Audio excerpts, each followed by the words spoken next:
لم يلد ولم يولد আমি আল্লাহ কারো কাছ থেকে জন্ম নেই নাই, কাউরে জন্ম দেই নাই। আমার মালিক কাউরে জন্ম দেয় না, আমার মালিক কারো কাছ থেকে জন্ম নেয় না। মালিক ঘুমায় না, মালিক খায় না। লা তাখুযুহু সিনাতুন ওয়ালা নাওম। আমি আল্লাহর ঘুমও নাই, আমি আল্লাহর তন্দ্রা নাই।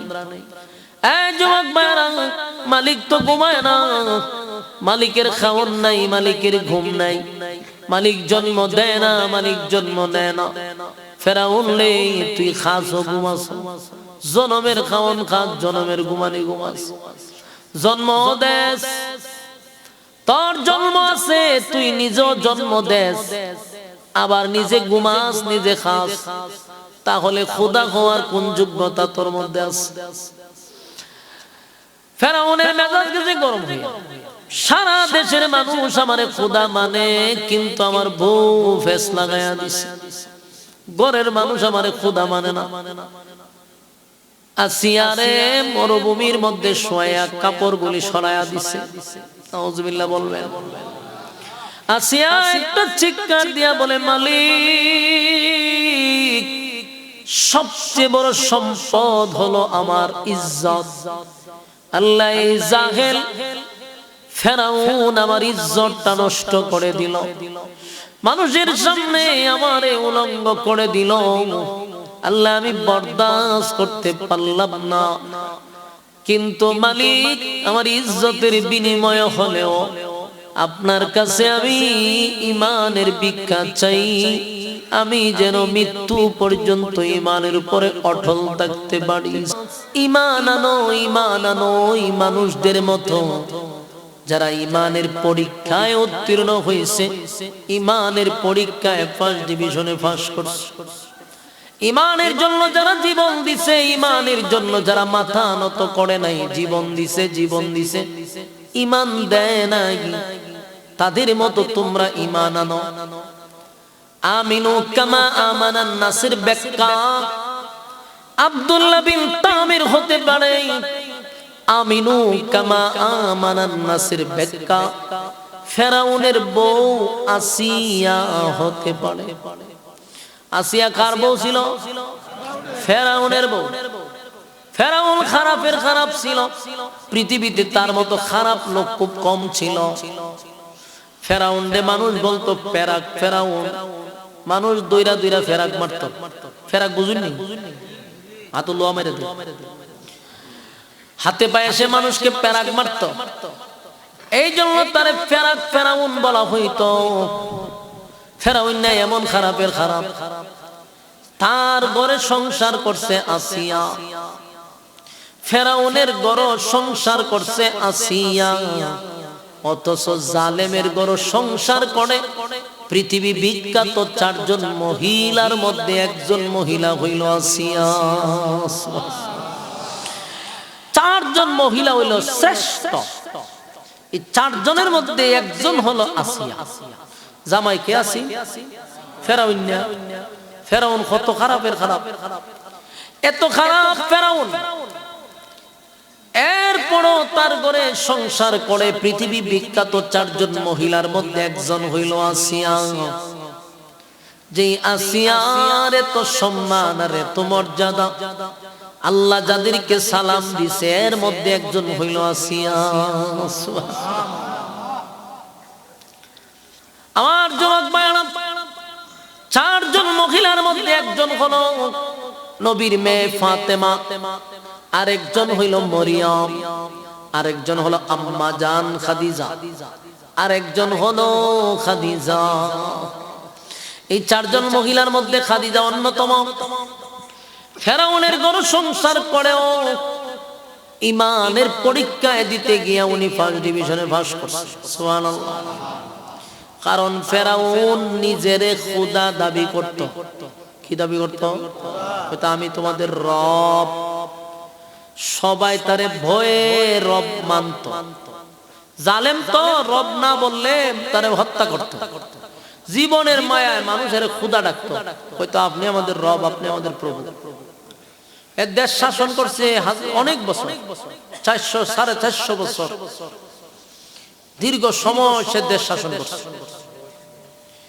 এই শাসন আমলে মানুষ তারে বয়ে ক্ষুধা ডাকত। কত বড় জালেম চিন্তা করেন, তার ঘরের যে কাজের মহিলা তারে ক্ষুধা ডাকে নাই বলে ওই মহিলার হত্যা করছে। শুধু হত্যা করছে না, তার বাচ্চাগুলির সহ হত্যা করছে। চিন্তা করছে? তো এই কথাগুলি আসিয়ার সামনে বুক ফুলাইয়া বলতেছে, আসিয়া, আমার ঘরের দাসীরে হত্যা করছি, তার বাচ্চা সহ সবগুলার আগুনে ফুড়াইয়া দিছে।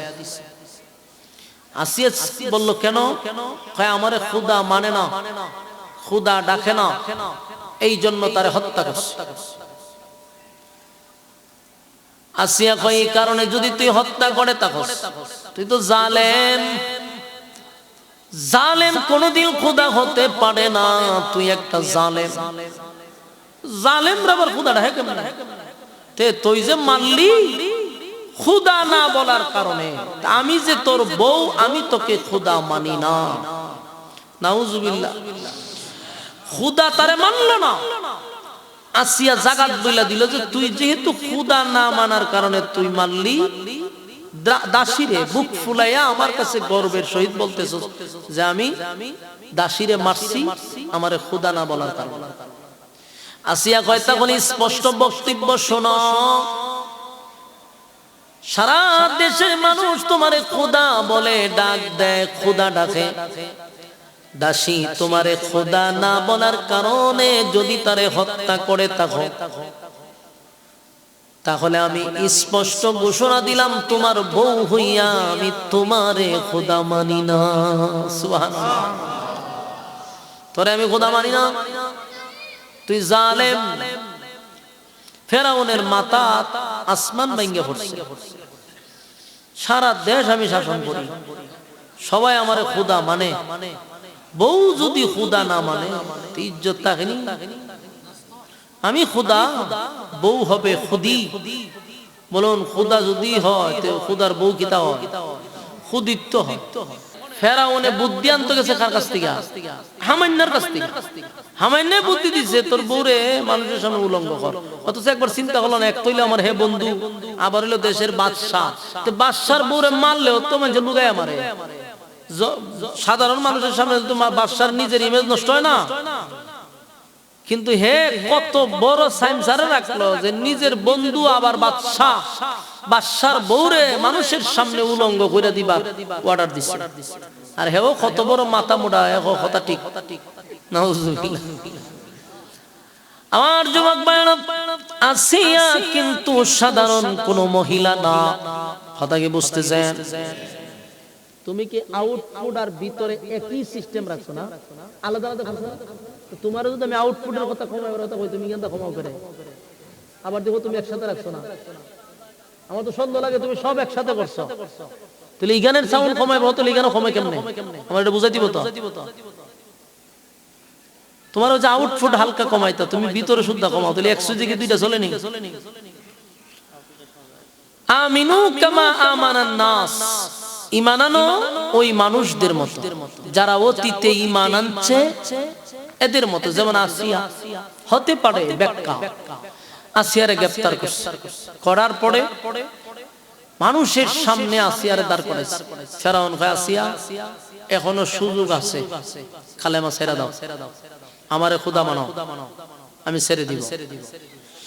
আসিয়া কয়, আমার জীবন দিতে পারি, ঈমান দিব না। সুবহানাল্লাহ। ঈমান কারে? আমিনু কামা আমানান নাস, আমিনু কামা আমানান নাস। এ মিয়া রিভাব দাও, রিভাব দাও। তুমি রিভাব কমাইছো করে? আমিনু কামা আমানান নাস, ঈমান আনো ওই মানুষদের মতো যেমন আসিয়া ঈমান দিছে, জীবন দিছে, কিন্তু ঈমান দেয় না, গ্রেফতার করছে, ভয় ভীতি দেখাইছে। আসিয়ার স্পষ্ট বক্তব্য, তুই কোনদিন খোদা হতে পারস না, খোদা হওয়ার কোন যোগ্যতা তোর মধ্যে নাই। আরে ফেরাউন, খোদা হওয়ার যে কোয়ালিটি থাকা দরকার সেটাও তো তোর মধ্যে নাই। খুদায় কোনোদিন খায় না, খুদায় ঘুমায় না, খুদায় জন্ম দেয় না, খুদায় জন্ম নেয় না। ঠিক নেই? আল্লাহর কি বাচ্চা কাচ্চা আছে? জন্ম দিছে? সুবহানাল্লাহ। ফেরাউন আসিয়ার হাতে পেরাক মারলো, আসিয়ার পায়ে পেরাক মারছে। হাতে পায়ে পেরাক মেরে সূর্যের মধ্যে তারে শোয়া রাখছে। আসিয়া চিৎকার দিয়া কয়, মালিক, এই জালেমের জুলুম তো বরদাস্ত করা যায় না। ফেরাউন ডাক দিয়া কয়, আসিয়া, এখনো সুযোগ আছে, আমারে রব মানতে পারো। আসিয়া কয়, ফেরাউন রে, আমার জীবন দিব কিন্তু তোরে খোদা মানব না।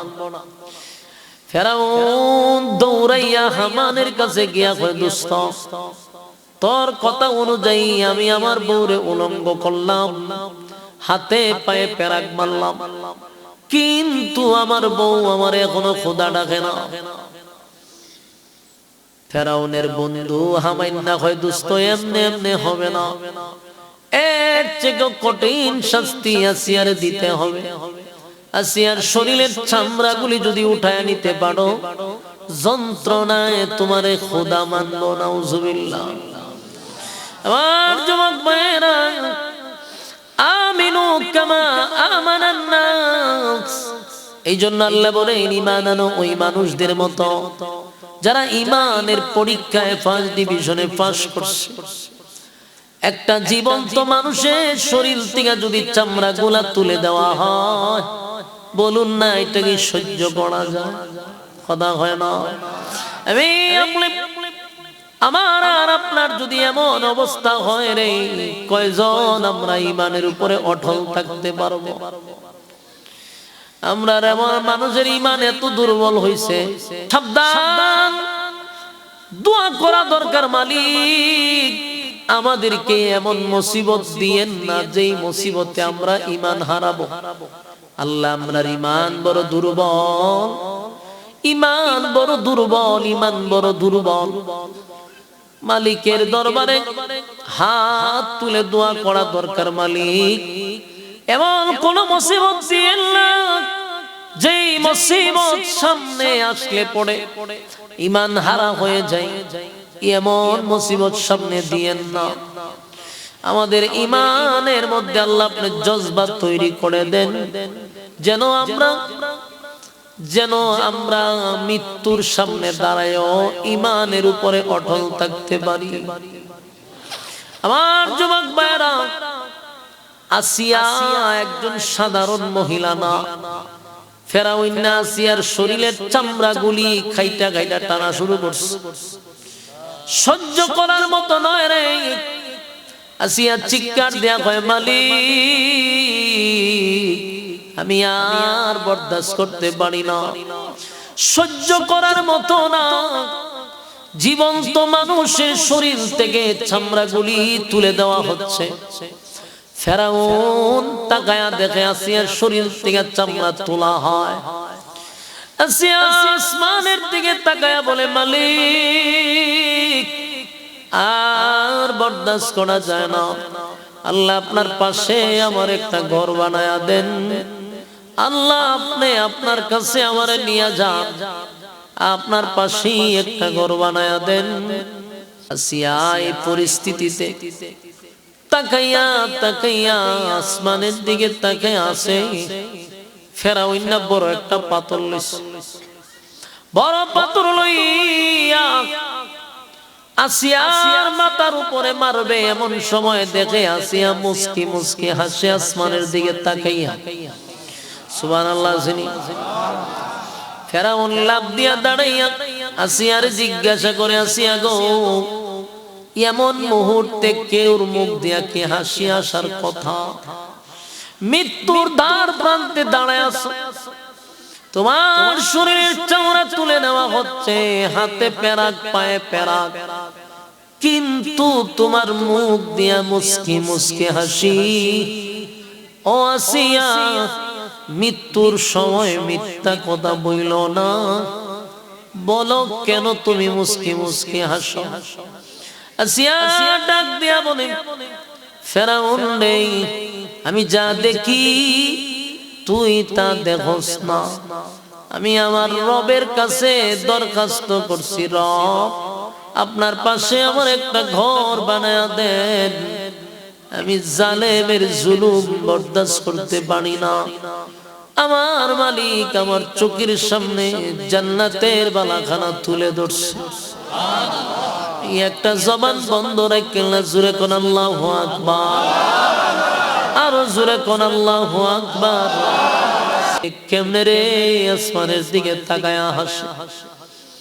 আসিয়া হয় আল্লাহর তরি জান্নাত আমার চোখের সামনে তুলে ধরছে, আমি জান্নাত দেখি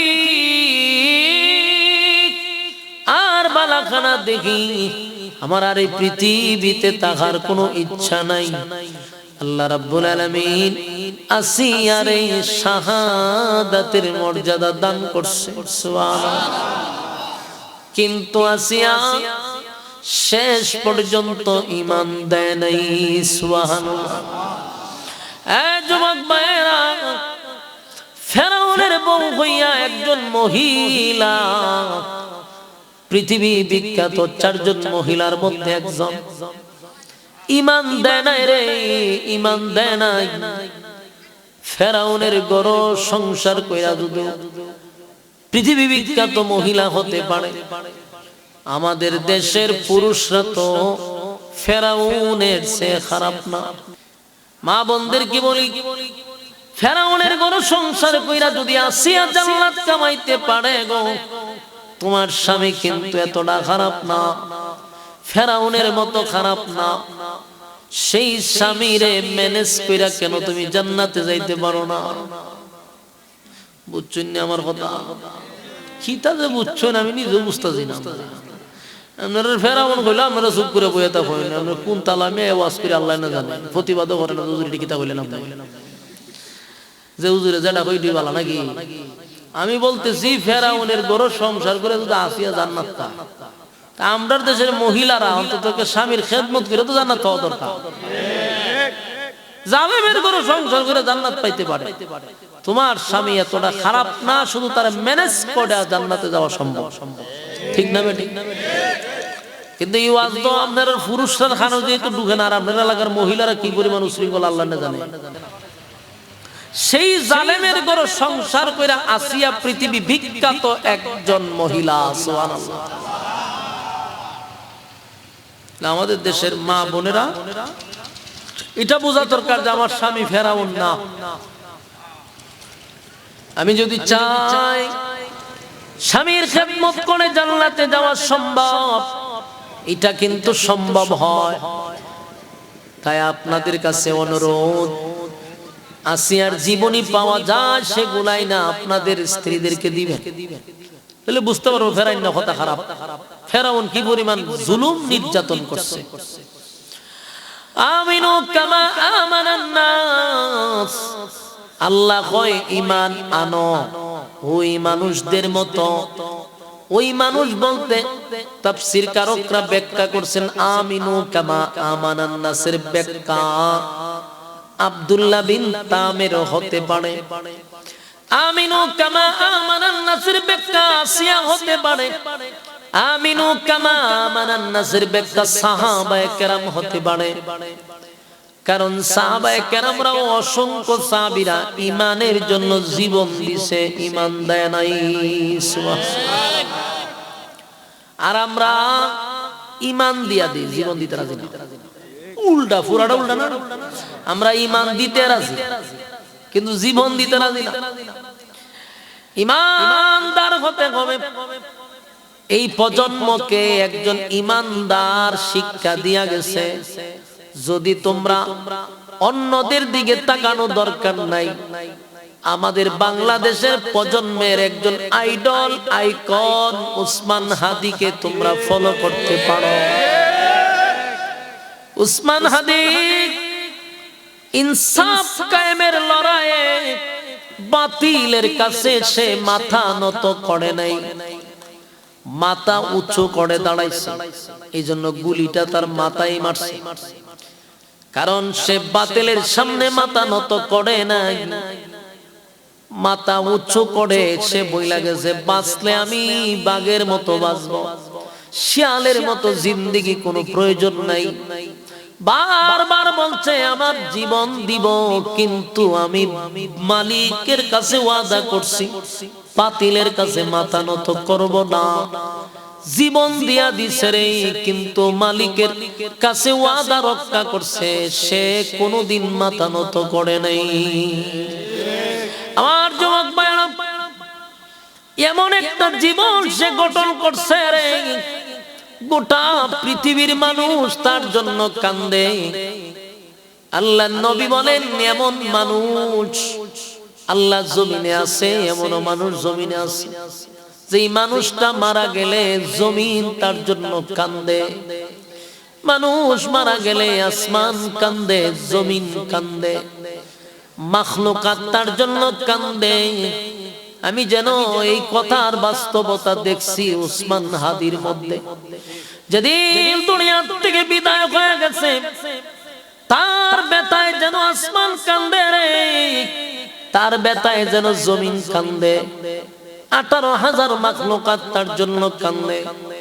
গোটা বিশ্বের বড় বড় সাংবাদিকরা এই বিষয় নিয়ে জায়গায় জায়গায় আন্দোলন করছে, প্রচার প্রসার করছে, গোটা পৃথিবীতে হাদিরে চমকায়া দিছে। মরার পরে সে সফল হয়ে গেল। মানুষ তো মরে গিয়া অনেকে মানুষ মনে করে যে মইরা গেছে মানে হাইরা গেছে।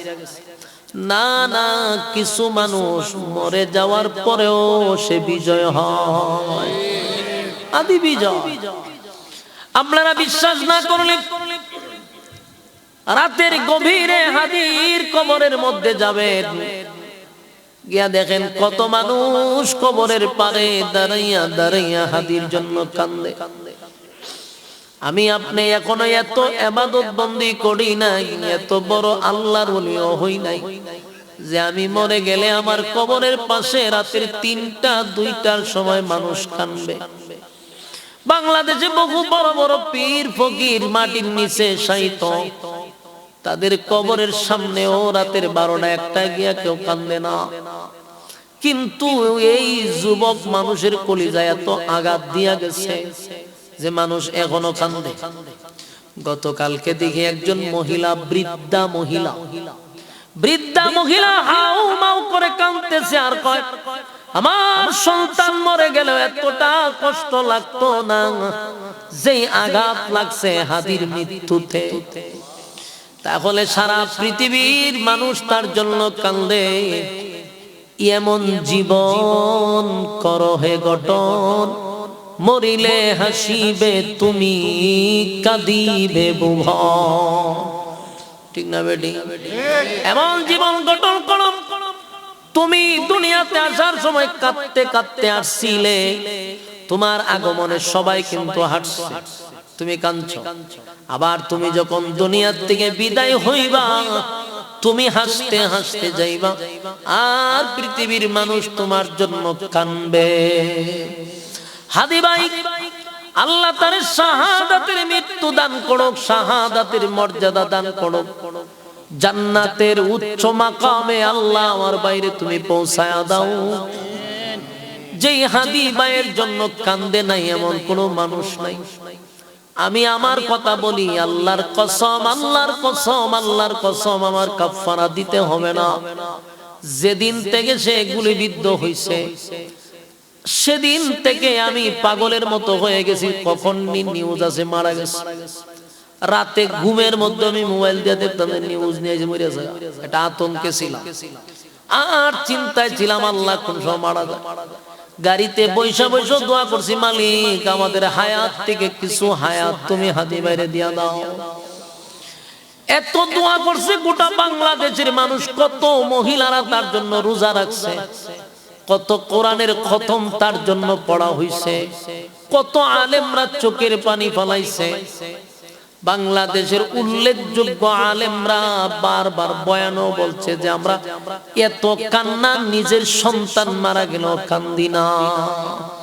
এতটা কাঁদাইছে মানুষ, কাঁদাইতে কাঁদাইতে এখনো কাঁদাইতে আছে। আমি নিজের চোখে হাদি চত্বরে এই কালকে গতকালকে হাদি চত্বরে আমি গেছিলাম। সেখানে গিয়া দেখি ছোট ছোট মাসুম বাচ্চারা মা ঘর থেকে নিয়ে আয়া বই রয়েছে মাঠে, রাস্তার মধ্যে বসে রয়েছে। তাদের বাড়ি আছে, প্লাট আছে, অবস্থান ভালো, কিন্তু বাচ্চা কাচ্চা লইয়া বসে রয়েছে বিচারের জন্য। হাদির মৃত্যুর বিচার চাই। দুনিয়া থেকে বিদায় হওয়ার আগে একটা কথা হাদি গোটা বাংলাদেশের মানুষকে জানায়া গেছিল যে আমি হয়তো বা মরে যাব, আপনারা আমার বিচারটা কইরেন। আমি মরে যাব, কিন্তু আপনারা আমার বিচার কইরেন। এই বাংলাদেশের মানুষ তার বিচারটা এখনো করতে পারলো না। হাজার হাজার ছাত্রের রক্তের উপরে দাঁড়াইয়া যে সরকাররা এখন চেয়ারে বসা, তারা কিন্তু চাইলে বিচার করতে পারে, কিন্তু হাদির বিচার করলো না। জাইনা রাখেন, এই হাদি 100 বছরে আর বাংলাদেশে জন্ম নিবে না। আর হাদির বিচার এই প্রজন্মের মানুষরাই করে দেখাবে ইনশাআল্লাহ। আমি আপনাদেরকে বলে গেলাম, এই যুবকরাই হাদির বিচার করবে। এখনকার প্রজন্ম এটাকে ছেড়ে দিবে না, এত সোজা মনে করেন না। এই প্রজন্ম আগামীতে 100 হাদি রক্ত দিয়া হলেও এক হাদির বিচার করে এরপরে যাবে। যারা চেয়ারে বসে রয়েছে, যারা মুসের মধ্যে তেল দিয়া মুস কালো করতেছেন, ভালো বুড়া খাইয়া ফেট ভারী করতেছেন, মুস স্বাদ হয়ে যাবে আপনাদের। ফেডের বুড়ি আস্তে আস্তে কমে যাবে, আসতেছে, সময় আসতেছে। এই দিন নয়, আরো দিন আছে। এক হাদি ইতিহাস তৈরি করে গেছে, 100 বছরও তার কথা মানুষ ভুলবে না ইনশাআল্লাহ। আমার যুবক ভাই, তো ঈমান যদি আনতে হয়, এদের মতো ঈমান আনো। এত দুর্বল ঈমান লইয়া কবরে গেলে অস্তিত্ব থাকবে না। আল্লাহ বলেন, বান্দারে 1 নাম্বার হলো ঈমান, 2 নাম্বার হলো নেক আমল। নেক আমলের দরকার আছে নি? হাদি এমনি এমনি এতটা মানুষের হৃদয়ে ঢুকছে না। নামাজি ছিল, জানেননি আপনারা? সে আলেম ছিল, এটা জানেননি? হ্যাঁ, এটা হাফেজ বলেছিল। আমি প্রথম মনে করছি যে কলেজ ভার্সিটির ফলাফল। তা আমি যখন তার দোয়া দেখছি, দোয়া যখন করছে, আমি অবাক হয়ে গেছে। কিরে, এত সুন্দর তেলাওয়াত। আর হাদিস যখন কইছে, হাদিসের ইবারত শুনে আমার মাথা নষ্ট হয়ে যাচ্ছে। এর তো আলেম হইব, আলেম ছাড়া হাদিসের উচ্চারণ এত সুন্দর করে পড়া সম্ভব না। তখন আমি এটা নিয়ে মাথা নষ্ট হয়েছে যে এর তেলাওয়াত এত সুন্দর। পরে শুনি যে সে মাদ্রাসা পড়ছে। এই মাদ্রাসা পড়ছে, এটার কারণেও তার জীবন যাওয়ার একটা কারণ হইতে পারে। কথা বুঝতেছেন? এটাও একটা কারণ হইতে পারে। অন্যরা টার্গেট হইল না, সে টার্গেট হইল কেন? তার মধ্যে ছিল ঈমানি জজবা। ঈমানি জজবা ছিল, শাহাদাতের তামান্না ছিল। এটা বাতিলদের মাথা নষ্ট করে দিছে, বাতিলদের ঘুম হারাম করে দিছে। এক হাদি ঈমানি জজবা দিকে আগুনে জ্বলতেছিল, তাই আগুন লিবাই দিছে। কিন্তু এখন পড়ছে মহা মুসিবতে। একজন রে মাইরা ঘরে ঘরে হাদি তৈরি করে দিছে। কথা ঠিক নেই? অন মানছে কয় তুমি কে, আমি কে, হাদি হাদি দিছনি 12টা বাজায়। আমার যুবক ভাইরা, বিপ্লব ধমানো যায় না, ধমাইতে গেলে এটা আরো ফুসকে ওঠে। ঠিক না বেটি? ঈমান যাদের আছে, এদেরকে যদি ঈমান হারা করতে চাও, তাহলে বিপদ তোমরা ডেকে আনবা। কারণ ঈমানি জজবা আরো বাড়ে। নির্যাতন যত করবা, ঈমানি জজবা আরো বাড়ে। সাহাবায়ে কেরামদেরকে বেঈমানরা মারতো। যেমন উতবা, উতাইবা, সায়বা, এরা সাহাবায়ে কেরামদেরকে মারতো। গলার মধ্যে রশি লাগায় টানতো। তারপরে জ্বলন্ত কয়লার মধ্যে সাহাবীদেরকে শুয়ায় রেখে দিত, চামড়া পুড়ে যাইত। পার মধ্যে রশি লাগায় গুড়া দিয়ে টানতো। কি নির্যাতন করতো! কিন্তু যত মারতো সাহাবায়ে কেরামদের ঈমানি জজবা তত বাড়তো। সুবহানাল্লাহ। বেলাল ছিল কালো, বেলাল রে মারতে মারতে মারতে মারতে মারতে বেলাল লাল হইতো।